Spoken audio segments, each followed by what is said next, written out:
is iRacing.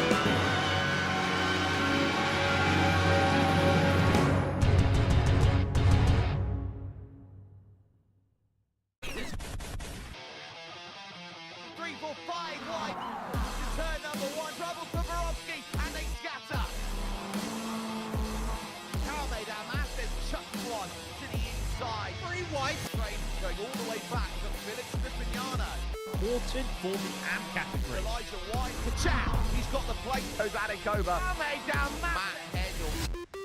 So Adnan Rudskogen.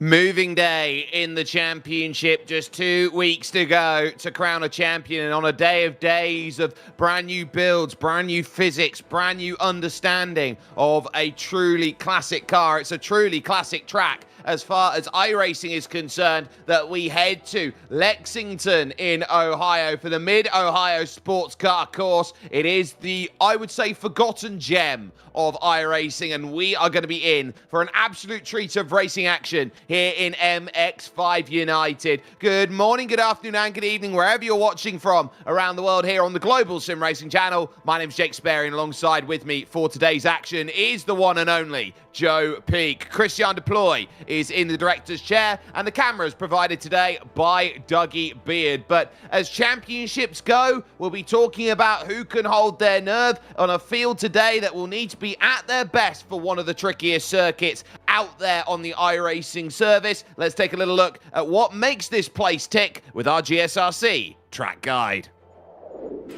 Welcome to the Mid-Ohio Sports Car Course. Located halfway between Columbus and Cleveland, Ohio, this track has become a road racing staple in the Midwest. The full 2¼ mile version is what is most frequently used, but it also includes a chicane layout and a short course. While each one officially has 13 turns, they do have distinct differences.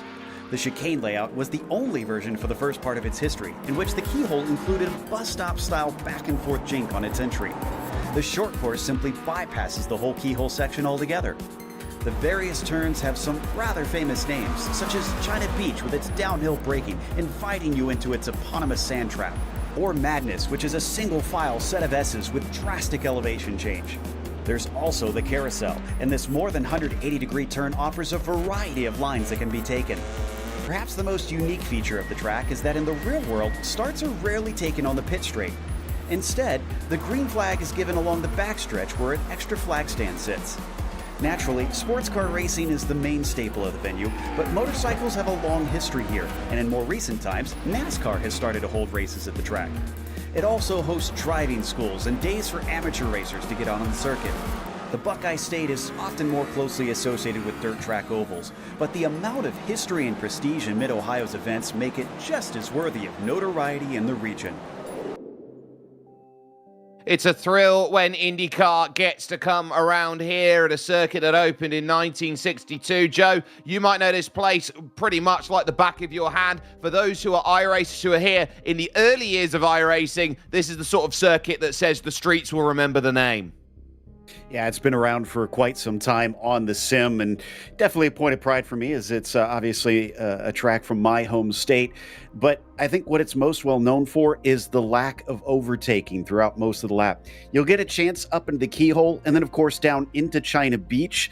But really, that's about it. It's very technical otherwise, and it's not that long of a lap. It's a bit longer and pretty well suited, frankly, for these MX-5s. They'll see a fair bit of slipstreaming on those two straights that I was mentioning, maybe a tiny bit on the front straight, but it's very tough to pass into turn one. In fact, I would not recommend going too wide through there. The drivers, I think, really will have to be focusing on maximizing the opportunities they do get and try not to make mistakes if they've got a big conga line waiting behind them.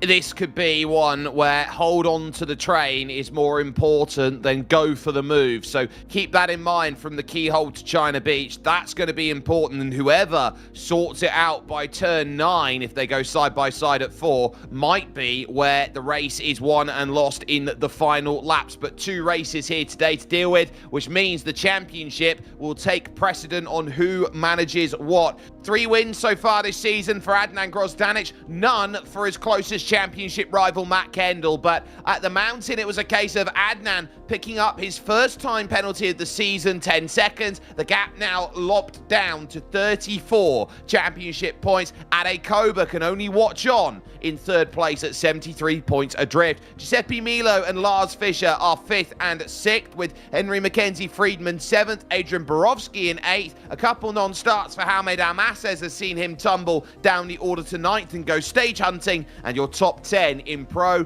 rounded out by Justin Hodge. Joe, you've taken a little look at AM, where it is still on a razor's edge. Yep, but for now, it is Adrian Luneau who holds that advantage over Jake Ratcliffe. Like you were saying, a mere 6 points between them. So they're going to be watching where each other is out on the track. From there, don't give up on Elijah White and Braden Hope, because 6 points between them is going to decide third in the championship. And I'm sure they're going to be fighting just as hard.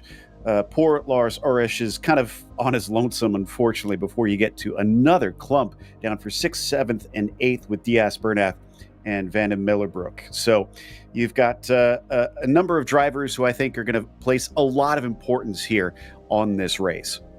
Yeah, and the importance of finishing these two races, because if we take a little look at what we have to navigate through today, we are in the last of the sprint rounds. It alternates between sprints and endurances, which means you got a 15-minute heat race to get yourself warmed up for a 25-minute feature. Both races will count for points, but it'll be half split up each. Now, they are all on a fixed setup. I believe that setup is identical to the iRacing baseline that they have available to it. So they have a lot of experience from it, from those who race the Advanced MX-5, from those who race Production Cup, and critically, Joe, the one spare car available if it all does go wrong means that they're not out of the race for scoring points. It just means that they're more likely to score the minor points paying positions. Exactly. So you got to stick with it around here, especially because you just don't know what kind of mistakes other drivers are going to make. This is a track that has a lot of error-generating corners, if you will. They're very difficult. There's so many that are blind, that are off-camber, over crests. You could miscalculate the tiniest bit, and it can cost you a lot around here. And in some places, such as up out of Thunder Valley and into the carousel, there's almost no room outside of the track. It's practically like a street course with how close the barriers are. Yeah, so it has that street course feel about it, and none of the big long runoff that you see at some of the more national grade circuits. It is a true challenge out there for many to go out and say, look, I am capable of doing only what is needed, which is to get the times up as necessary. Qualifying currently underway here, and it is the iRacing bog standard out there for this qualifying. 8 minutes of time to go and set a lap, and 2 laps available. It's a tale as old as time here, Joe. Yep, so if you mess up the first one, you got to make sure that you keep it clean on the second one. But like you said, kind of old school, there's not really much paved runoff to worry about to get those 1Xs. You're going to know if you're going beyond the limits around here, because it's already going to be slowing you down. As we check out with Matt Kendall, definitely the most important corner exit there, coming out of the keyhole, longest straight of the track. These are momentum cars, so you want to be able to get on the throttle as soon as possible there. Yeah, so you need to be right up on the power. Matt Kendall, who's got the karting background of experience, he said pretty much at about halfway, I just need to keep scoring points, and then I can start worrying about what's going on with the championship. Over the top of the mid part of China Beach at turn 5, flicking it through turn 6, and now looking at 7 and 8, taking an abundance of curb through turn 7, working through turn 8, having to counter steer there into turn number 9. So definitely a car that is working a bit loose, and again, having to work a little bit off the exit. You can tell he's really trying to push that Miata through the corners. He's not having much help of it from the rear end through Thunder Valley. Then at turn 10 with just 11, 12 and 13 to go, this carousel, you start trying to open up the corner, and then the small flick left at 13, very similar to Barber Motorsports Park. They're almost twins of each other, and across the line of 35-1 sets the benchmark, eclipsed by Nicholas Goebel. Already about a tenth ahead of him, and you could see how tough it is coming into that carousel. The car is already on the edge, and then you got that rise just before it. He was steering to the left coming into a right-hand corner, but that's just kind of how these cars are. They are pretty floaty and loose, so you do have to really drive them on the edge. You got to be absolutely on the limit with it, and you can see on the left-hand side your timing tower. Any name in white indicates you're a pro driver. Any name in black indicates that you are an AM driver. The 4 AMs here today of Lunio, Ratcliffe, Hope, and Elijah White will all realise that this is a big day in the championship. Only the 17 drivers out there today, because we are on a build. It released a few hours ago, so everyone's had to download nearly 40 gigabytes of package to get themselves in and going for this race. So some who've had a little bit of a slower connection haven't been able to get everything downloaded in time. But what does need to be stated here is that the points don't decrease because there's less drivers here. They'll be playing for the biggest points you would feel, Joe, this season. Yeah, it's honestly your best opportunity if you're one of the drivers lower down. The AM Championship is going to be heavily affected by that factor. It's now you've got a chance to score more points. The way they do it in this series is that it is overall position. So even though you might be passing cars who are in another class, you still gain more points if you're down in that amateur category. So Luno, who we see here currently sitting in 10th, is our pole sitter provisionally in that AM class. And he's got, well, he had one between himself and Ratcliffe, but it looks like that person has improved. Yeah, and jumped up. Adnan Grozdanic fastest by 7 thousandths now over Ade Koba. Look at the top 4, all within a 10th of a second of each other. They have been really trying to chuck in the laps. And there is the car in 14th position. Jaume Dalmases. This is a driver that has beaten Ade Koba, Adnan Grozdanic, Nicholas Goebel. Back in the MX5 World Sim Series, he's a 2-time champion. And he might be one of those that had suffered a little bit from having to download a lot here, because we saw him jump into practice very, very late. And I get the sense that he's suffering from that a little bit. Unusual to see his first lap this far off the pole time, 1.7 seconds. I wonder whether that's just to try and warm the tyres up for a first lap, because it's only a 21-degree track temperature here on December 2nd in sim time. So it doesn't get much colder than this as we're racing in sim time at 12:30 in the afternoon. So that's the height of the sun, but it's not going to be very high up in the sky. Working hard then through turn 9, heading to Thunder Valley again, the back stepping out and just trying to be a little bit leery up through 10 and into 11. This is off camber through 11. It is an absolute throwback as you go on in. You are always shuffled to the outside, and again, really having to work on the steering there, having to work the trail brake in through the corner, get the attack off the exit and over towards the line. What is it going to be for him? It's a 36.3. So Jaume Dalmases is off the pace by 1.5 seconds, and I was not expecting that. Neither was I.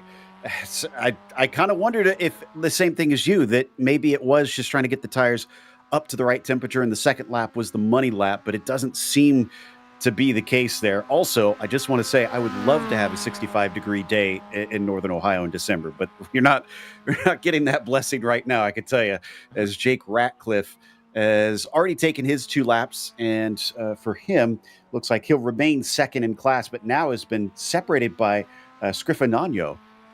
Yep, so Philip Scriffignano has got himself then a good time, and here's something else to keep in mind with about 25 seconds remaining, Joe. In a field like this, it's top 10 that invert for the feature.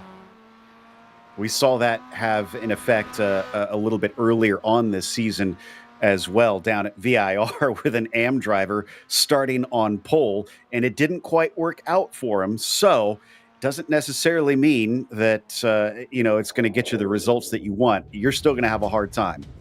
You absolutely are. Let's take a look through this field, because your top 3 are split by just under 0.02 of a second. It is as close as it can be between Adnan Grozdanic, Ade Koba, and Nicholas Goebel. Your 1, 2, and 3. Matt Kendall, who's second in the championship, will line up 4th with a 99 of Justin Hodge in position number 5, and Adrian Borowski, the pole, there in P number 6. Giuseppe Milo will start then from 7th, along with the Swede Per Sandberg. Then in 8th, Dario Frattini on his day can find himself hot in terms of pace. He was just 7,000ths back of Sandberg and a 100th back of him. A race winner this season over at Rudskogen, there, Henry Mackenzie Friedman.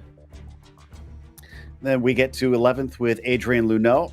Philip Scriffignano is starting from 12th. Jake Ratcliffe in 13th. And then Charles Wolf, P14. Jaume Dalmasis Torres with a shocker of P15. Only Braden Hope qualifying slower than him. And Elijah Kay not getting a lap time in.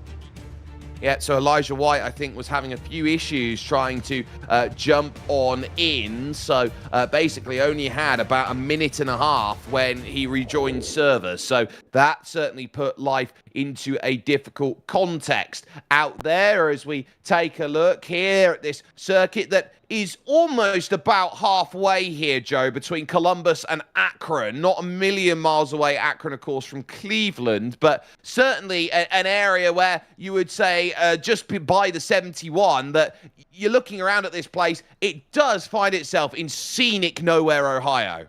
Yeah, in fact, this area of Ohio is known for the Amish, and there have been times when I've gone to the track that we've had to wait behind buggies to get through traffic and get into the track. So, yeah, very much farmland out here, but that's honestly these days a good thing if you're a little ways from everything. A lot less chance that maybe you'll have a suburb suddenly pop up next to it and people complain about the noise. No, and that's something that has been plaguing a number of circuits over the years. Brands Hatch very famously has that. And then, of course, there was the complaints over at the WeatherTech Raceway Laguna Seca that have also put them in a little bit of strife over the years as well. But this Mid-Ohio circuit is, I would like to call it, Joe, the little circuit that could, because it's hosted almost all types of racing, from IndyCar to the likes of some IMSA-style racing, Grand Am, and then, of course, it's also held rallycross. Yeah, NASCAR has even been here recently, so it sees a good wide variety. It was known for superbikes racing here for a while. And also, the vintage racing event is also a big feature every year at this track. So they're still extremely active, of course, very well known for the Rahal family having close ties to this track. So it's alive and healthy, and I'm glad to see that it's continuing to thrive. It's like I said, it's one of my favorites. And we've got to talk those championships here as we get ready for Heat 1. Adnan Grozdanic has been lightning quick at the front of these fields, and the way that he's been driving about this season, it has been only last week really the first time we've seen him crack. So what does Matt Kendall need to do, knowing he has got pretty much the cavalry around him in Ade Koba and Nicholas Goebel, knowing he's got to try and get up there, gain 2 places, and challenge the Bosnian and Herzegovinan? And like we were saying, track position probably going to be important here. So if you're going to make those moves, you'll want to try and do them early before the field starts to thin out and spread, because you're going to get most of your chances when drivers are distracted. Well, the best time to be distracted is early on in the race if you're going to try and sneak away through. But as they work up through Thunder Valley, the iRacing blimp watching on. Then for this racing, the BMW M2 safety car, M482 will jump down in onto pit lane. And let's get ourselves ready for racing action. They'll wait for the drop of the green flag, which comes along early and they're underway. And look at the swarm around the likes of Adnan Grozdanic's 3, almost 4 wide. Borowski got a mega jump on the outside. Goebel is pushed to the inside. Little tag there for Justin Hodge. He works through. Ade Koba looks for a line, stuck in the middle of the train. Borowski on the outside. It's still Grozdanic in second. Nicholas Goebel with the clearance up to the keyhole. And now they're trying to pivot and look for lines up here. Who unlocks it? Big move contact there as Goebel gets blocked there into the middle of the corner. Something you'd see more akin to a dirt track race. I mean, Nicholas got hit twice. He ran into Grozdanic, and then Borowski was trying to sneak up the inside when he chopped down on him. It has been sloppy, and in spite of that, he's leading.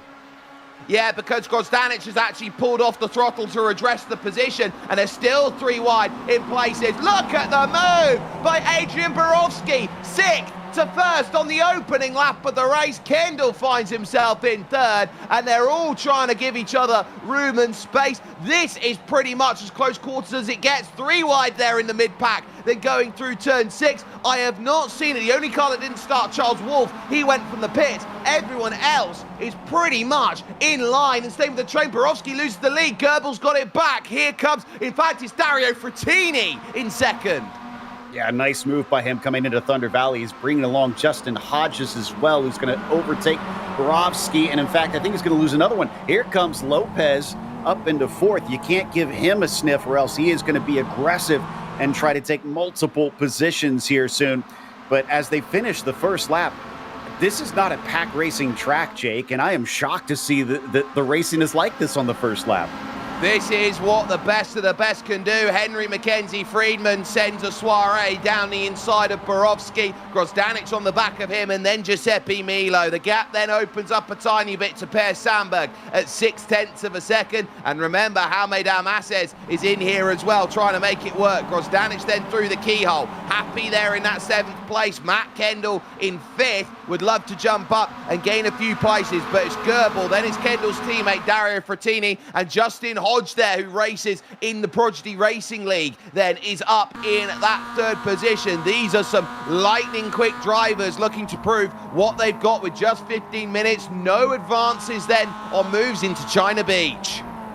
Frattini, though, up 7 from where he started. This has been massively impressive. And we know that Nicholas has had a little bit of banging around already. What kind of damage is on that car? The main concern that you need to have with these cars with any damage is either suspension or a little bit of aero that could affect you in a straight line. You want your straight line speed to be as good as possible in these cars. A change for the AM lead, Braden Hope through on the likes of Adrian Lunio. Jake Ratcliffe will be looking to try and pick up some pace then, as they've dropped off the back of this leading train, heading through Thunder Valley and back into the carousel once again. So it's all about picking up where you want to put down, and you look around, you got Goebbels, who won last time out over at Mount Panorama. Hope losing out the position now, as back through goes Adrian Lunio into position, and now trying to figure out where to go. There's the lunge down the inside of Jake Ratcliffe trying to take that position, and they also got to be careful with Jaume Dalmases and work with the bonus points. Just enough room there for Braden Hope, and you can see, oh no, there it goes. Ratcliffe and Hope then tangling on the straight, a tangle of fenders between them at 3 wide, and around they all go.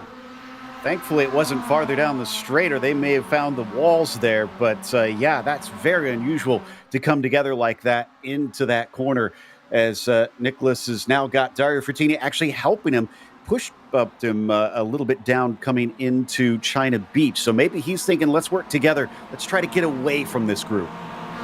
Well, I'd wonder whether the team game's in play here with Matt Kendall in that secondary group. He's just trying to keep Grosdanic's pace up so he doesn't lunge on the 3rd of the teammates there. Henry Mackenzie Friedman representing Trinidad and Tobago. Oh, he goes wide, and he's going to go straight off into the grass, is Henry Mackenzie Friedman. So he'll drop 1, he'll drop 2 as he comes out through turn 9 and through Thunder Valley. Here comes Giuseppe Milo.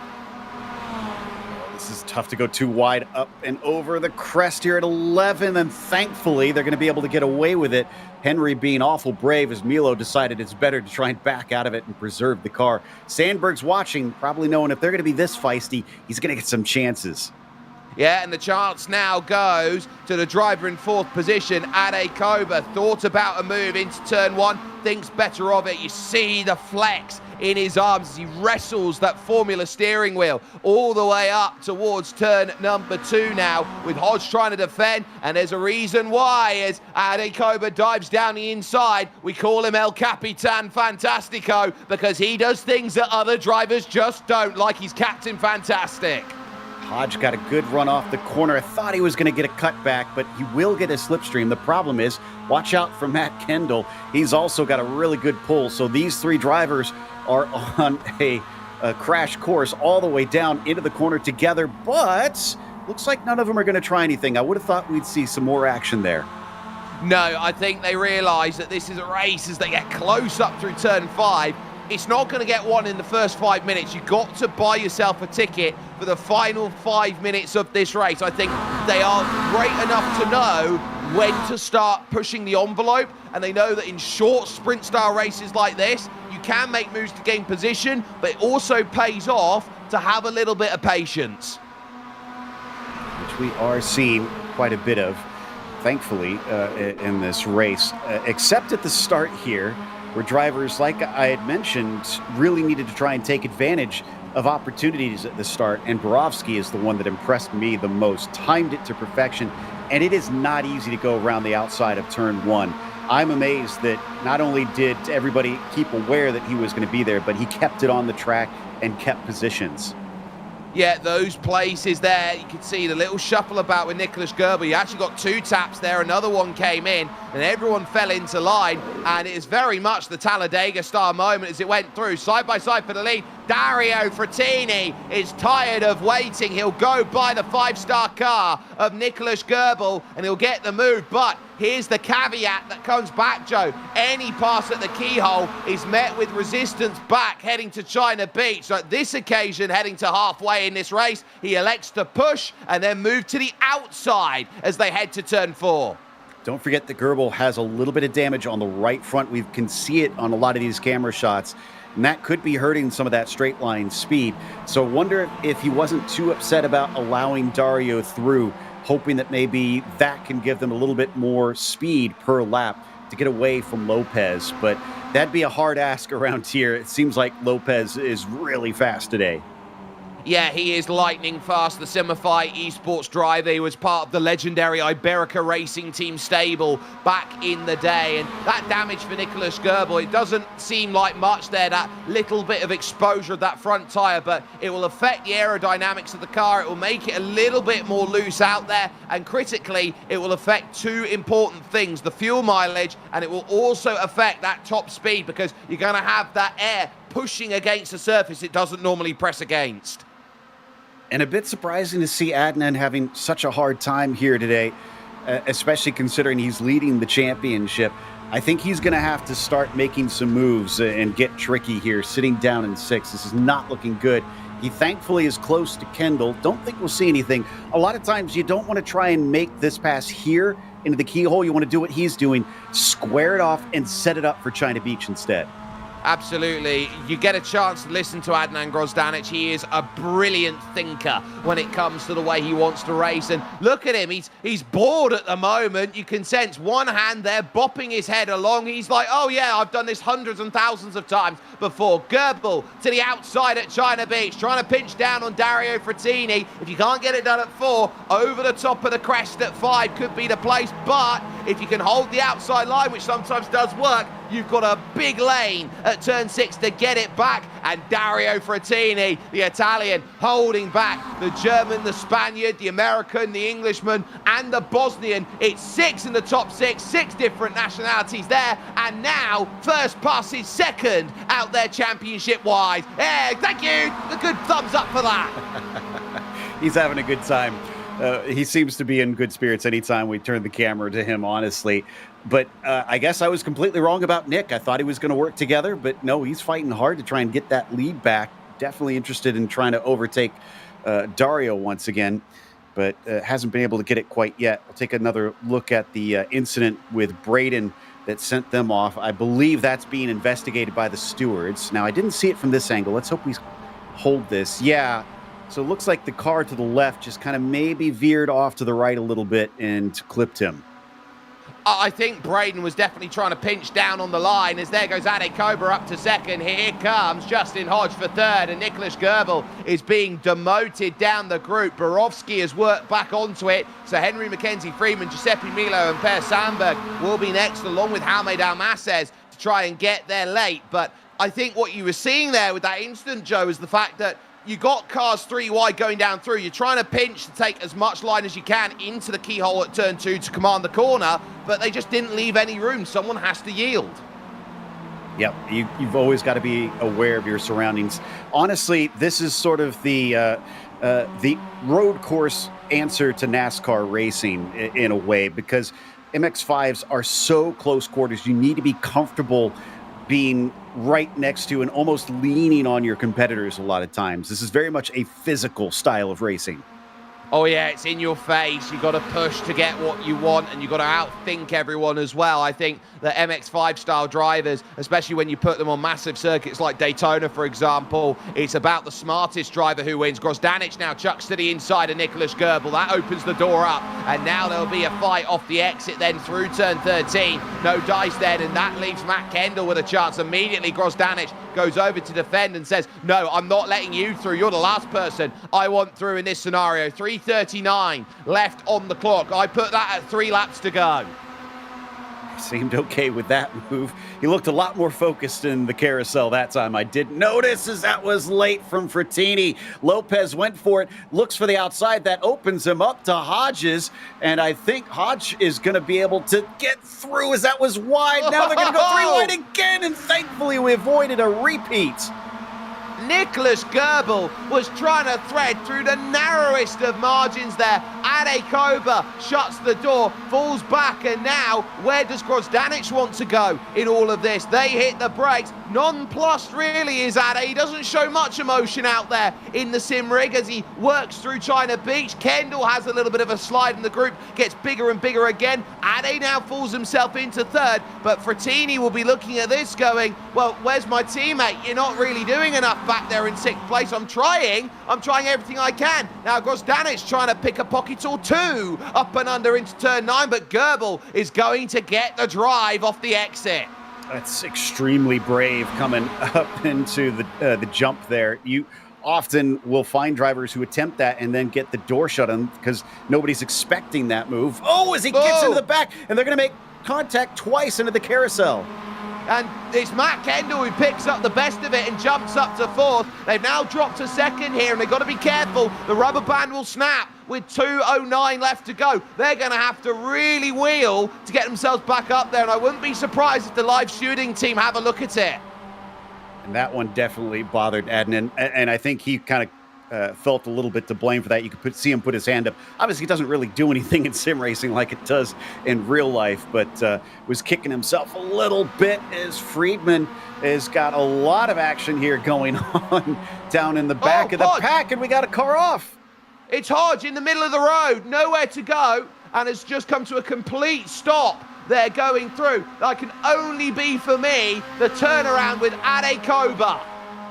Yeah, there was contact between them. Koba likely to see a penalty out of that one, I'm pretty sure, as the car behind did not have presentation at all. Back to Friedman now. Borowski and Grosdanic are fighting him hard. That Adnan has a lot of work with no time to do it. Yeah, there is the black and orange mechanical flag. So he takes a wide line trying to get by Frattini, tries to narrow it up on the exit, and then he just gets run over by Ade Koba, who thought that there was going to be more go in the Prodigy car. So there was the last bits of, I would say, toughness out there for Justin Hodge, who's just had a season of bad luck as they worked every time, Joe. Yeah, I mean, sometimes these things happen in racing, and you do have to be aware. I think with the car getting a little loose, that may play into the steward's decision a little bit, but still, you have to be able to watch out as we get the white flag. So 1 to go. 1 left, and it's 1.2 for Dario Frattini at the front. Ade Koba in 2nd position, and then Nicholas Goebel 3rd. Adnan Grosdanic desperate for places. Adrian Luño will be happy as well as the AM leader out there at the moment. The pass made then to go by Borowski puts him up to 6th. Now Matt Kendall needs a run along this section through turn 3, and already you can see left-hand side, because the gap's 0.8 of a second, Dario Frattini's trying to shake off a bit of toe. This is where Matt Kendall's going to need the run to go and get a move. He's closing it down to 0.1 of a second, thinks about it. It's going to have a launch down the inside at China Beach to get it done. Goebel's got much better steering though, can hold the pace and keep his line as nice as he possibly can. Any points are good points in this stage of the championship, but now as you're trying to work it out, this is a field where I can honestly say anybody can have a chance of taking victory when the feature comes along just after this. Over through turn 9, little wide there by Nicholas Goebel, but that will be okay. There'll be no argument, there'll be no fight as they hold themselves steady in line up through Thunder Valley, now over to the carousel. It is as simple as this. It might not be Matt Kendall at the top, but his teammates just as good at picking up victories. It is practically the dutiful deputy, Dario Frattini, who comes to the line and wins. It's second for Koba, a drag race for third, is a tenth short for Matt Kendall. And Goebel, I mean, my goodness, what a race that was from him, just constantly in the thick of it, and somehow comes out with a podium in that 008. Lopez as well, a great job to get back up to the front. But man, Frattini, again, gained 8 positions. By the way, we did have a penalty in that race. It looks like Braden Hope got one for that contact. Yep, so that will hurt his results then over to the end, and it is a 5-second time penalty that will be assessed onto the end of his race result, and that won't mean anything for him because he is already 1 lap down and in 16th position in the results. Dario Frattini winning then by 0.7 of a second over Ade Koba, just picking the right time to break away ahead of Nicholas Goebel and Matt Kendall in 4th position. Consistency paying off. Henry Mackenzie Friedman would make it 3 team cars in the top 5, with Adnan Grozdanic in 6th position, finding that he will drop a couple more points with that. Adrian Borowski would be 7th ahead of Giuseppe Milo and Per Sandberg, which means your pole sitter will be the driver who did not get the best of qualifyings out of all of it. Jaume Dalmases will start the feature on pole, Joe. Yeah, so him gaining those 5 places worked out pretty well, but again, he hasn't seemed to have a whole lot of pace, so we'll see if he can keep it up, as Luneau was in 11th and Scriffignano was in 12th. Ratcliffe in 13th, so Adrian will take that AM win. Charles Wolfe was 14th, Justin Hodge 15th, Braden Hope, even with his penalty, will stay in 16th, it looks like, as Elijah White, I think, was a did not start. I'm just getting word in that Adrian Lunio in the 46 will pick up 5 seconds worth of penalty for a lap 9 collision then near the end of the race. So that won't affect his position because he was a full 18 seconds clear of Philip Scriffignano heading over the line, but it will be worth a mention as well to keep an eye out on those incident points as they head over the flag as well. So they have themselves a case of if you get under 3, you'll get 3 bonus points, 2 bonus points and 1 bonus point, so it does pay to get low instant points out there as we find ourselves then in between the likes of these sessions now, with about 5 minutes to get yourself ready for a warm-up out there at the moment. So I would say, at least right now, that these drivers have shown they've got a lot of pace to work with and they're not afraid to be aggressive early on. The issue comes from drivers trying to be aggressive in the mid part of the race to the late part, and when you invert that top 10, you're inviting drivers to be aggressive. Yeah, and well, we keep talking about how hard it is to pass here. So, yeah, it might be a little bit of a different story than what we saw back at VIR. Granted, it still seemed like the slipstream was pretty powerful there. So, the drivers, I think, have got opportunities. I think the big thing for this one, Jake, is be smart about it. It's the feature race. It's going to have a little bit more time to it. So don't do some foolish things at the beginning. You'll get chances. Yeah, you'll certainly get the chances to jump up and gain places. But, Joe, I just want to talk about how early the green flag comes out here at Mid-Ohio, because you're barely through the final corner before they throw it and you can get the jump. And some drivers weren't expecting it that early and got swamped on the start. Others, like Adrian Borowski, he's going to be starting from 4th. He was on it like a whippet. Yeah, I think he had a little bit of practice of some sort on knowing when that was going to come out. And that's kind of one of the quirks of this place, that it isn't actually like real life. In the real world, they take starts almost exclusively on what is considered the back straightaway, out of the keyhole through the kink. Just after the kink, really, is when they have that start-finish line. And they don't have that implemented here in the sim. But I mean, it's the same for everybody out here. And like we saw, if you do your research, if you know the track well, then you can maybe get those little advantages over your competitors.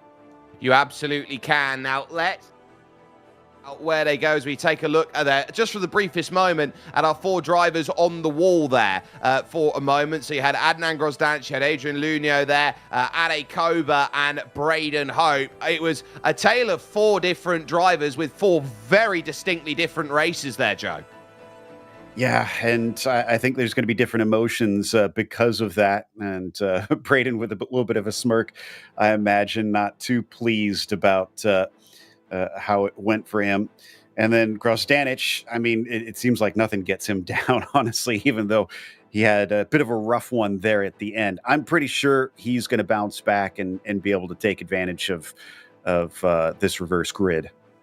Absolutely, and Braden there showing a true sim racer's bed there, not being made out there at that point in time. So he'll be certainly looking to try and get himself a lot of quick pace as we find ourselves just about 10 seconds away from moving over to gridding then for your feature race and how everyone will stack up. But they'll have one of the best to ever do it in an MX-5 to chase down at the front of the field. Driving for Zenith Esports out there, it will be the number 91 who will be on pole position for this 25-minute feature. And that driver will be Jaume Dalmases. Alongside him, the ever-consistent Per Sandberg will be going in the number 73 car in second position. It will then follow third and fourth with the likes then of those going forward, Giuseppe Milo and Adrian Borowski, as your top 5 will be rounded out by your championship leader, Adnan Grosdanic. It then follows with Henry Mackenzie Friedman and Matt Kendall, so the teammates will have to try and work hard to get by Adnan, with Nicholas Goebel in 8th, Ade Koba 9th, and Dario Frattini, your winner in the sprint, going from 10th place. Well, he made a lot of passes last time, so that bodes well for him. Luno will start from 11th, just one position shy of getting to do the pole again. Scifignano will be in 12th, with Ratcliffe in 13th and Wolf 14th, and Justin Hodge P15. Braden Hope starting from 16th, and not sure that we'll actually see White, but if he does grid up, it'll be 17th.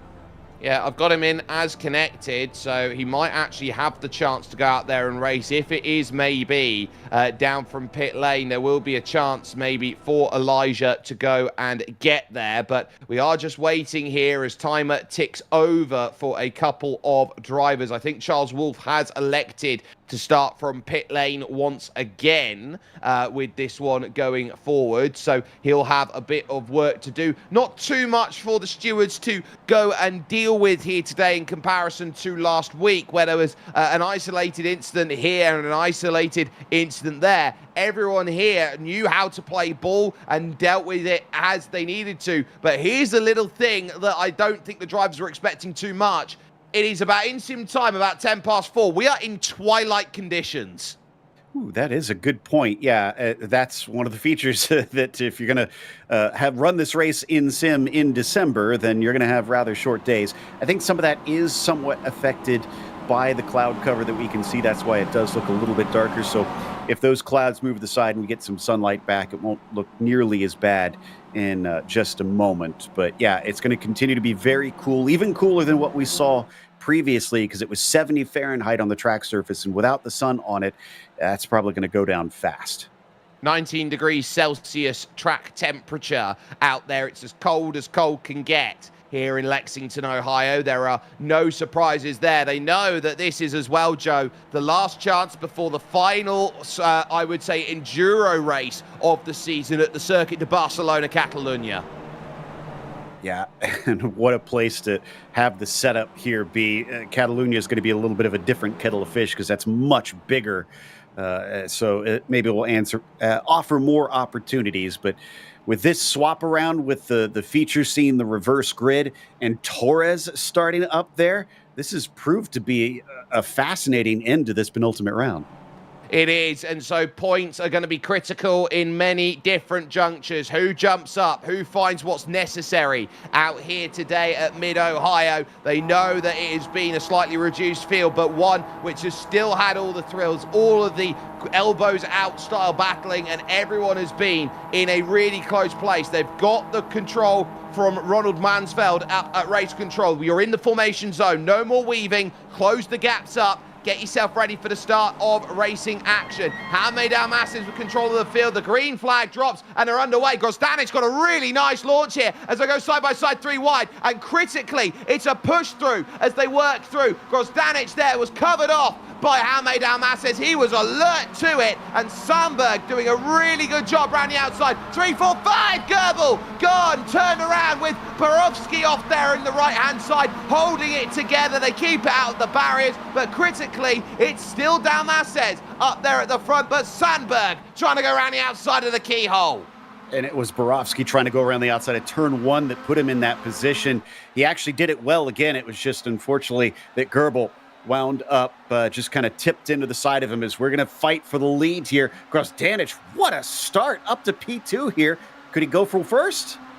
He could do if he wants to. He lifts out of it on the brakes, and so he'll have to put himself in line and stable. Matt Kendall's followed him every stage of the way through in 4th. Ade Koba in there, as well as Giuseppe Milo and Dario Frattini have all made good progress off this start. Braden Hope has had a wonderful launch to this race. He's up to 9th as leading AM. Wow, that's quite the recovery on his part, especially considering he wasn't part of that regrid. So he is up 7 spots, and I have to wonder how much of that is some of the accidents that we saw there coming out of the first turn. Well, it'll be partly that and partly the run you get off of the start of this one. Nicholas Goebel out of the race then as Jake Ratcliffe then, who's fighting hard with Adrian Luneau in the AM Championship, has that scrap, but it's Ratcliffe who loses out. Not just one place, too, because Borowski gets one back as well, trying to join the train. This is quite, I mean, this feels more like this should be the start of the sprint race. I mean, it was crazy in the first one, but this has gone even more nuts as we watch Adnan come out of that first corner. Few of the drivers using up more than the track on the exit of that turn. Thankfully, it didn't spin the car, but Grosdanic still sitting patiently as those behind him are still swapping spots. So I think Adnan knows that he's got speed, he's got time. Yeah, that was the 2 teammates, actually, of Henry Mackenzie Friedman and Dario Frattini off the road, and you could accuse them of following each other's brake markers, but Adnan this season has spent so much time up at the front of these fields. He will do so again here at Mid-Ohio, straight to the inside, middle of the road, as he looks to try and take as much corner as he can, but Jaume's not giving this one up as he tries to work away through Kendall, pushing his way through against Per Sandberg. That gets him up to 3rd, make it 3 corners side by side now, and there's still overlap here for the S's, and it gets tight through this section, but I think it's going to be a case of I can get it, but Matt Kendall is not sitting down in this championship and waiting. He goes side by side now, heading to Thunder Valley. Better exit though from Jaume. He got a little bit more speed, and now it's going to be a left-hander up out of the valley over 11, so that'll give him the spot once again. And that's good news for Adnan. He's used that side-by-side action to pull a pretty decent gap here. 7/8 tenths of a second. We know how quick Adnan Grosdanic is. He did a 34.8 in his qualifying, a 34.8 in practice, and he is so quick and so resolute, and he's just been getting better and better and better. A 35.6 there on that go-around to try and break away. Only Adrian Borowski quicker on that last lap, setting the fastest lap. A look then from the title challenger, Matt Kendall, as he sits and waits on the back of Jaume Dalmases. I think now he's going to have to realize, I'm going to need the group to form up, and I'm going to need them to push and play ball together. He needs Sandberg there. He needs Ade Koba. He needs the likes of Frattini, Milo, and the likes who are all there trying to give themselves every opportunity. But you notice now here, Joe, that again, Matt Kendall is going to go to the outside. He wants to be the direct chaser in this field, and I'm not sure that's wise at this stage of the race. I don't know, because we have to remember that Jaume seemed to be a little bit off the pace earlier, and I think that is kind of playing out. So I understand him being in a hurry. I think the big difference about this situation, normally a pole sitter who typically isn't there, like some of our AM drivers have done this season, would not only not have the speed, they wouldn't have the experience fighting that hard and close up at the front and defending hard. Jaume has 9,500 iRating. Even if he doesn't have the speed, he's going to know where to place that car, and he's going to make this difficult. he is absolutely lights out sometimes when racing like this has happened. He didn't get a good qualifying time. He stayed out of the way, but look at him. He can comfortably match and keep the pace of Adnan Grozdanic. He's reeled in a 10th on him on this lap. It's a 34.7 from him to the 34.8 of Grozdanic, and that lap from Matt Kendall was only 2,000 short in terms of time. So they are absolutely flying at this moment, but Adnan is forcing them to stretch the pace. Imagine if this was the Tour de France and they're working along the Champs-Élysées, for example, this would be the case of getting that breakaway drive to go through, and then someone puts Filippo Ganna on the front to try and chase it down. I'm going to take your word on those, but as we come down to the kink, I think Kendall's got a pretty good run this time. Problem is, it seems like every time Jaume is just going to cover that inside. Oh, sells him the dummy, and he's going to be able to try and take the inside. Now that he's doing something different, will this work? Well, he'll have to go around the outside of turn 5 to make it work, but he can be boxed out if he's not careful, and he is. So Jaume Dalmases again has all the answers to the test paper that Matt Kendall is trying to put to him at this moment. And Matt, this is a very different Matt Kendall from the one that we've experienced through the first half to 2/3 of this season, Joe. He was a quiet driver to begin with. He was someone who took his points and said that's okay. Now he's very happy to be swinging around his fists, trying to find any way through. I mean, that was a brilliant move. Made it seem like, okay, I'll settle for that outside line. And then as soon as that inside opened up once again, he swooped in there. It just about worked out. I think if he got another go at it, he could potentially. But by that point, Jaume is also going to be learning a few things about how to defend that side of the racing line. So it's still going to be tough, as now we got Koba taking the fastest lap of the race. He sits in 5th. Don't count him out. No, you never can. He's the sort of driver who can always find himself there. This was Nicholas Goebel, so they were 2-3 wide, and Goebel just runs out wide. He gets turned across the nose by one of the cars there. I think it's Frattini that he gets the turnover across. Borowski there, and Goebel does very well to keep it out of the barriers, but ultimately he decides, nope, it's not going to be for me. I'm out. I've lost the group, and I'm going to retire the car then from this one. So that's all he does. Sandberg had a little sneaky sense of, I could maybe have a nibble back at Matt Kendall, elects against it, but you are seeing here, this is pack racing at its finest, and you've got 6 clear and a tiny gap to 7th place with Milo, Friedman and Hodge. Braden Hope has dropped the back of the group, and he's got AM leader Adrian Luño just behind him. Speaking of which, apologies if we've already mentioned it, but we did get a penalty for Nick in that 008 due to that contact. So he'll probably have to serve that in the finale, which is not going to make life great for him in his fight for championship position. But here I thought Jaume was struggling a little bit. It looks like lap by lap he's getting it together. You mentioned it earlier, he was cutting down, and it's now down to 0.3 of a second behind Adnan. So he's gaining on him. It's by small margins each lap, but that's all you need. And he has a think into turn 1. He's shown that hand a couple times in the sprint, and doing so again. They trading about now for AM lead back there, as Luño thought about turn 1 and couldn't quite make it happen on Braden Hope. So that was close between them, but you're really getting an understanding of driver personality comes out so much here. And Scriffignano now puts himself in the mix, gets by Luño and goes, you know what? I want Braden Hope as well on the run here towards China Beach. And I'm sure that Luño would love him to get by Braden Hope, because that's the car he's trying to fight with here for the AM lead. And Luño will watch them go side by side as Philip has the inside, outbrakes him, does so nicely.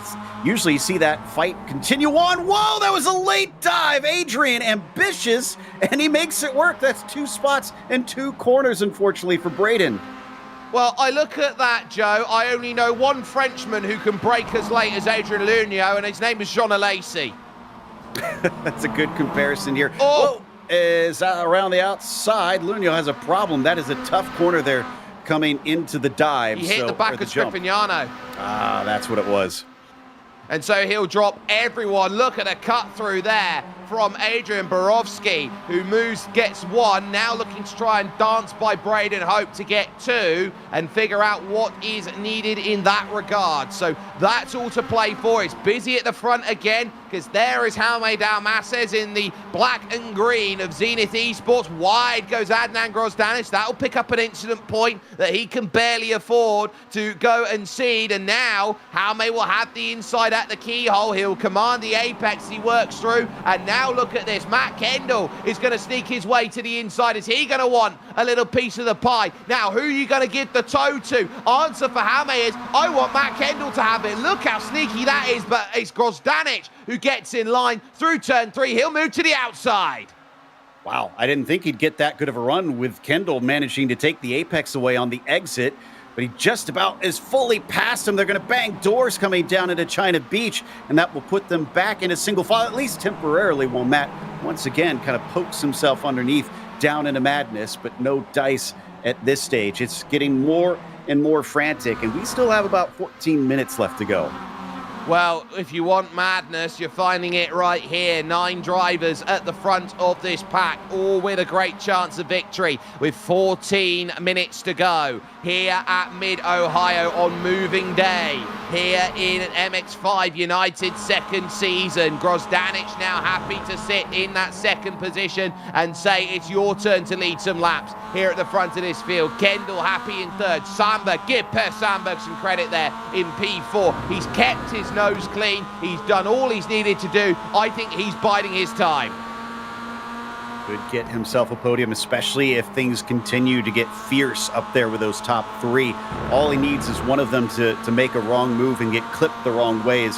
I think we got another run from Adnan. This time it's Torres's turn to have a bit of a poor exit out of turn 1. That's going to make him vulnerable. But last time we saw him go wide like this. Oh, behind! Big cars. incident there. Whoa. Sandberg around, Frattini's around, Henry Mackenzie Friedman's caught in it, and nowhere to go for Giuseppe Milo. Sandberg will be the one most upset. He was caught up on it. It was too deep from Dario Frattini. With all the close racing, we shouldn't be surprised that, unfortunately, something unfolded in the way that we didn't want it to. As we go side by side for the lead once again, Grozdanic on the outside of the first corner gets the inside of the second one, but this is where I think it's going to fall away, and indeed, he can't quite hang. Well, they know it's 3. Ade Koba is the 4, and they've got to try and work out whether they want this to be the easy game or the hard game out there. If they start playing amongst each other and trying to dive for moves at each and every single corner, Joe, they add El Capitan Fantastico to the mix. If they don't, they can box him away by just drafting. Wow, so that changes a lot of things right here with only these 3 cars, maybe a 4th. Let's see what caused it here. A little bit of a late move down to the inside. And then, the 73 just was not expecting it, which kind of don't blame him. This one car has some connection problems, and thankfully, could have been a lot worse. They got it going, but still a severe amount of damage, it looks like.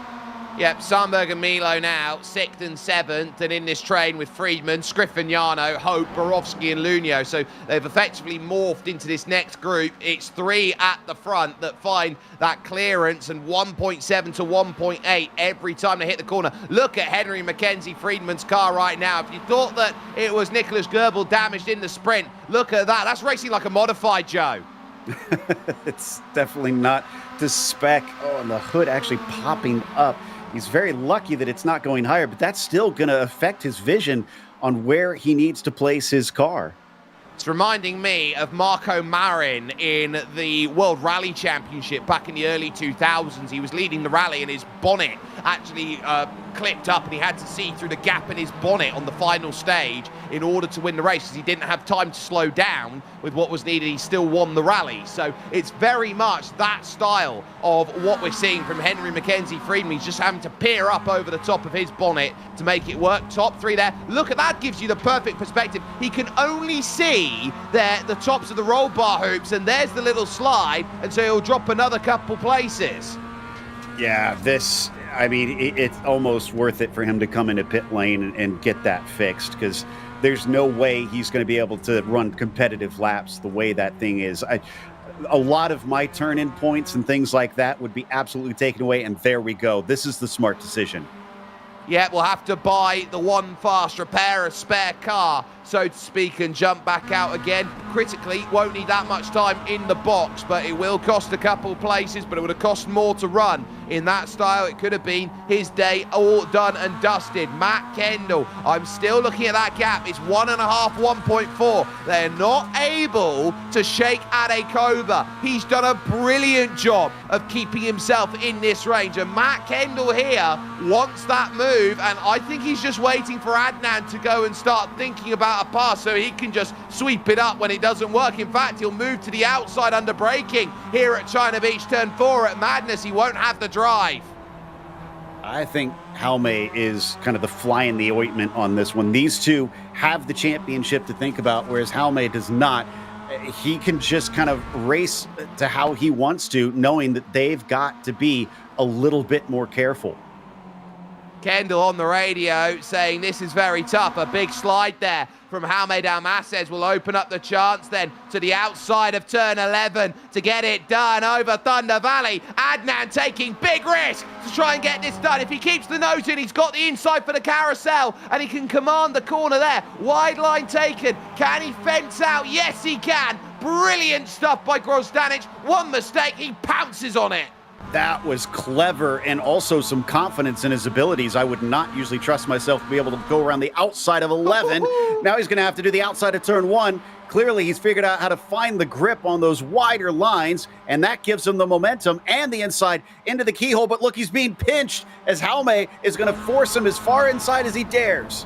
Well, he's leaning on it. He moves at the 11th hour to try and get as much corner here through turn 2, the keyhole. And now Grozdanic has the lead, but who's got to run here to make it happen? Heading over towards, now relying on the side draft here, is Jaume Dalmases to get his clearance. And Matt Kendall's like a kid in the candy shop. He doesn't know which way to go right now. He'll push his rival in towards the corner now, trying to get as much too wide as possible. Dalmases with the late turn is going to get the drive and the inside for Madness turn 5, but now as they work over the top of the hill once more, it's about take your pick. Inside for Adnan here, and Jaume refuses to yield on that outside.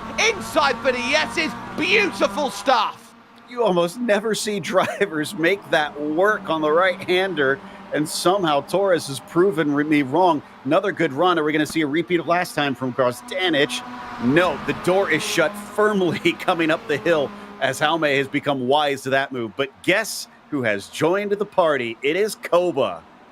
El Capitan Fantastico, the man from the Gran Canarias out there in Spain, is now starting to feel like he's got a shot of this one right now. He knows, Joe, at this stage, he's done all this work to get there. Now he's hoping he's got enough time to make it work. So is this going to be enough to make it happen? Right now, I think he's the canary in the coal mine on if they're wasting too much time battling. And unfortunately, yeah, he is rocked up there squawking away and trying to tell them that you're slowing each other up. And I'm going to take advantage of that. Coming off of the keyhole once again, another good run from Adnan, but all the way to the inside from the 91. He is going to try and force him the long way around coming down into China Beach. If I'm Kendall or Lopez, I'm going to try to set myself up for the exit because they're way too focused on each other. Adekoba's got nothing to worry about. Matt Kendall does. That's the championship. Braden Hope side by side for Am lead. Adrian Luño sweeps around and will look to take that. But still, it's inside now for Jaume Dalmases. Adnan works the outside, but Grozdanic now can put a lesson on it. They're going to be there just trying to fight for the tiniest bit of room, and space is there and sorted here as they head to turn 9. Grozdanic now with the clearance and leads with 6:12. Yeah, I think Matt needs to get more aggressive at this stage. Now that Koba's rocked up into this, it really complicates things. He could lose another position. And like I'm saying, the 91 and the 14, they're so concerned with each other. He could easily pick their pocket if he times it right. Find a corner where they go side by side. Get yourself the run. You might have to go risky with a 3 wide, but you have a chance to get them both in one go. So it's not just a case in this series of drivers who make passes if, it's when. And there was a little feign of that to the inside from Jaime Dalmases. He just couldn't carry the speed. Adnan knew how much room he had, and he's working with it. Now suddenly it's defensive because Matt Kendall's going to join the scene here, try and find a way through. He's early on the brakes because it's deep from Jaime Dalmases, very nearly tagging the rear of the number 14 championship leader. And so you're really understanding now where these drivers are going. And Justin Hodge is joining the scene now in 5th place. He started 15th. I was going to say Justin's now very much a part of this himself. And there's the more aggressive move that I was talking about. Oh, and now he pulls out of it. I thought he had the speed. He was going to try something into here. Long way around once again from Torres. And he might actually get this one done. He's going to have to hang tough. A big slide from Adnan. That puts him back a little bit. Advantage the 91. And the clearance is there. So now Matt Kendall can sense that the speed's not quite up there. He can send one down the inside of 9 if he wants to. Keeps in line. Adekoba knows that there isn't much time left. Old Father Time is ticking on the clock. He's saying 4.5 minutes. You're going to really have to go and get your move sorted and say, right, this is my time. 6th and 7th is Sandberg and Milo. They're looking to pick up the scraps of everything else that goes about. But as the train forms, how desperate do you get, Joe? When do you go for the 50%, the 30%, the 10% move? I mean, for those, you probably need to wait for more of the last lap. But I definitely think that you need to take a few risks at this stage if you want to try and take the win. We've seen it is possible to pass here. It is just very tough, especially if you're smart like the 91 has been for pretty much this entire race. They're almost going to have to gang up on him and work together. Oh, that was deep from Adnan. He's done that a couple times now. He becomes so vulnerable. And we're getting word that there is a penalty in play for Dario Frattini. It will be 5 seconds. He will pick up, but Matt Kendall almost boxing himself in here as he gets a wonderful toe off of Jaime Dalmases, and he will push him now to go forward. That will temper the run as they head themselves into China Beach here on this 14th lap of racing. Still, as they work in the twilight, it's Adnan Grozdanic who forces Matt Kendall to go to the outside. That's what Adekoba was looking for. Yoink! He'll try and steal it now. Going through at turn 6, and there's the clearance up to 3rd. Here comes Hodge. It's not El Capitan, it's El Thief today. Man, that was great from Koba. That's going to get him into 3rd. Now the question is, can he do much of the same to what we're seeing for P1 and P2? Well, that is the case. He's had to give a gap of about 0.4 of a second to these two, but they've been fighting and quarreling like two siblings who want the same toy out there at the moment. It's very much that case. Braden Hope still has chances to pick the AM victory up here against Adrian Lugnot, and they've got Philip Scriffignano in front that they can work with. So there is certainly still battles to be had in both categories heading towards the end of racing at Mid-Ohio. But for now, all over the inside curve is Adnan Grozdanic. He's picking a run. And Hope managed to overtake Lugnot for that AM lead coming down into turn 1. So that one has changed around as well as we go wheel to wheel for the top spot overall. Once again, Lopez, this is the first time we'll see him in that P3 coming down into China Beach, but he's a bit far back. He's far back now, but if they're going to go side by side, which, look at it, clearly they will, as Adnan Grozdanic just quietly says, right, come on, I need to lock in and focus and get this one sorted. But again, he's just pinched on the outside. There's contact this time here with Jaime Dalmases. He completely boxes him out. Here comes Adekoba to the outside. He doesn't quite get the run and sits himself back in line, knowing he's got himself right back to where he's needed to be, Joe. Don't forget, Ade's been around a long, long time in the sim. He knows how to play this, as there goes Grozdanic down the inside over the jump, and I think he just about got it. Maybe if it was a little more aggressive coming off the turn.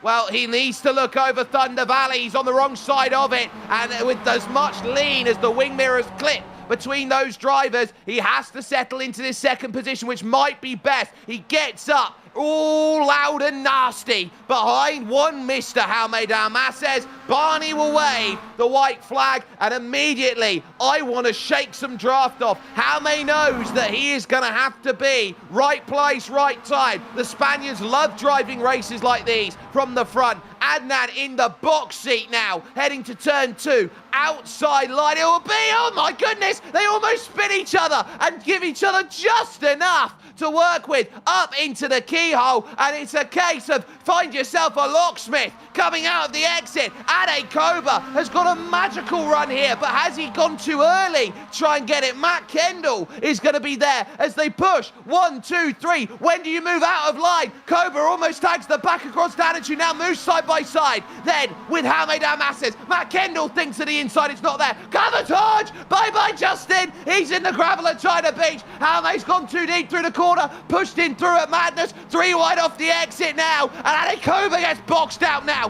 This is Welbo's out as much as you can. Nowhere for Adnan Grozdanic to go, and he'll sit in second, and he'll only have one chance left, and that'll be coming up into the carousel. No look at turn 9 because he wasn't close enough for it. How's the drive coming up the hill now through Thunder Valley? One off camber left-hander and one carousel look, but he's having to defend. Here comes El Capitan looking for the inside, but oh captain, my captain, you are short a couple places through the carousel. No chance of a dive, no chance of a look. The elbows out further than anybody else can do. It is going to be to the line. Jaume Dalmases to take it. Grozdanic second, Ade Koba third. Oh, I think Ade just about had that one. I thought for a second coming through Madness, he had a realistic shot, but with Jaume on the edge of control, he almost forced him to get out of it. Adnan, all of them really just on the absolute limit with this one, nearly getting into each other on the straight into the keyhole. I knew they were going to pinch, but somebody almost came away with a bit of a bruise instead of a little bit of a wince from that pinch.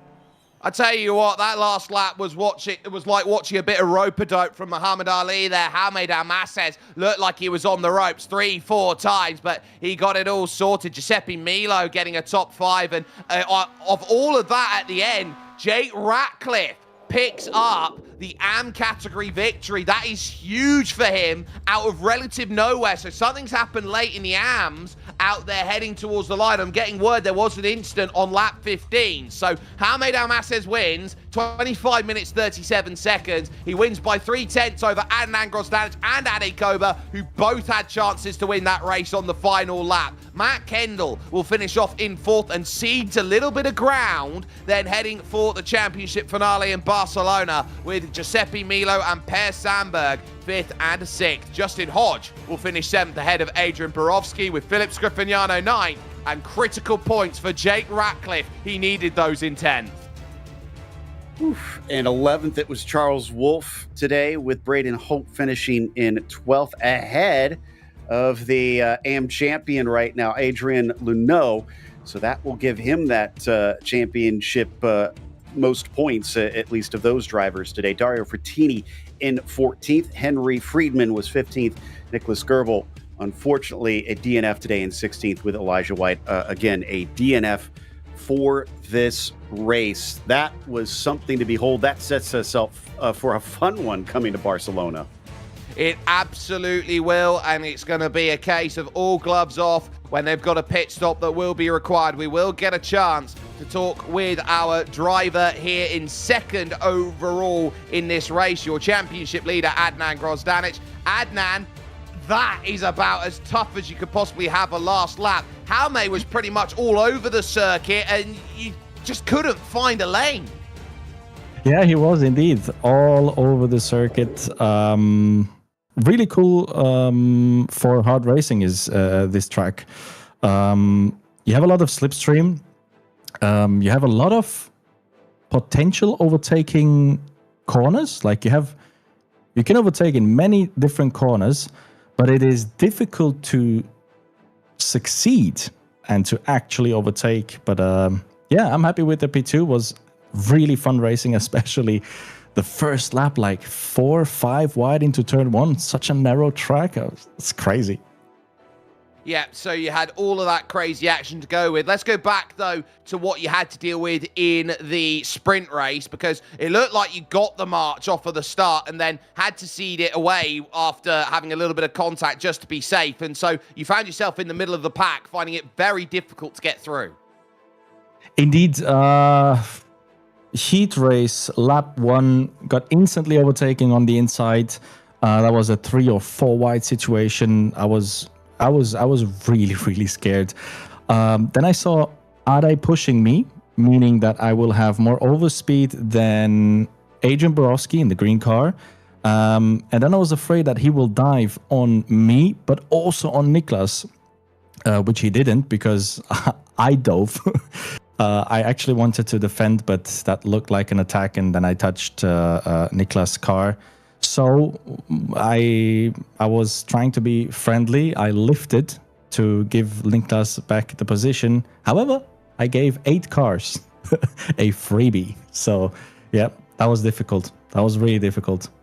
It is the season of giving coming up after all, so I guess you'll be very friendly on a few Christmas card lists for that one. But talk championship now, because you managed to gain a couple places on Matt Kendall. Effectively, all things considered, it's about level as to where it was. You've got a commanding lead, I would argue, at this point, heading to Barcelona. You must feel like your chances are on a very, very strong place. I strongly believe that me being MX5 United Season 2 champion are 100%. I think if my calculations are right, Matt Kendall has to win all of the races, and me not finishing on podium. So he unfortunately did not win the races. I still got some points. So yeah, I think I have it. I think I actually have it.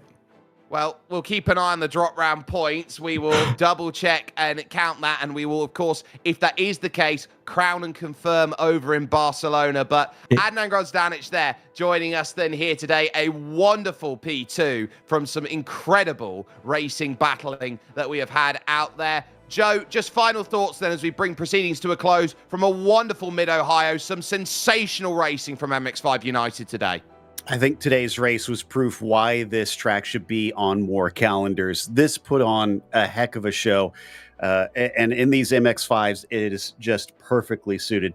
Torres doing what he did after he came in with what seemed like a severe lack of practice is also a testament to his talent. So we saw some real great stuff proven today.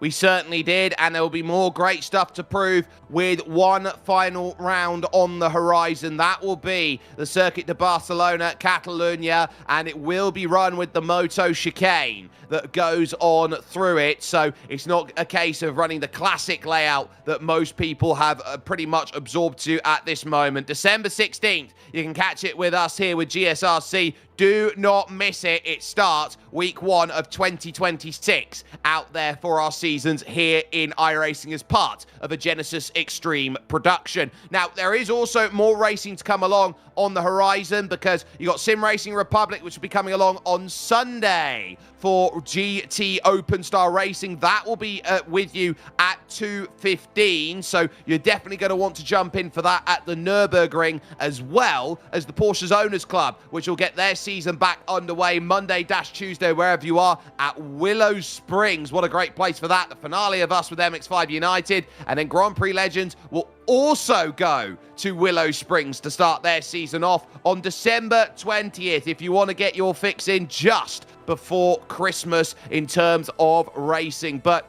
stories today from the entire team. Joe Peak alongside me, Christian Deploy on cameras, and Dougie Beard's cameras, Christian Deploy showing them where they're supposed to go.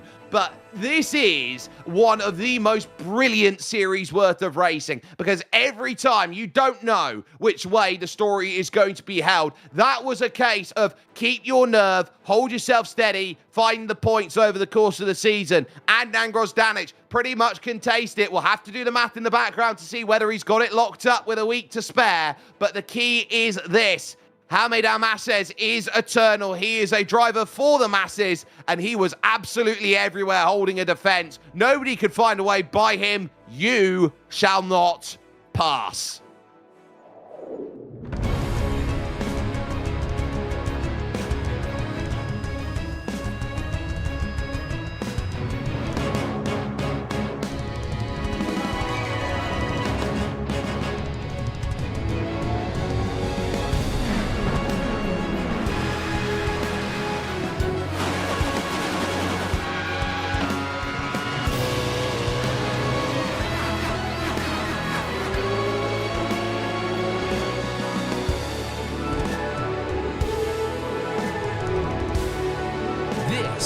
is iRacing.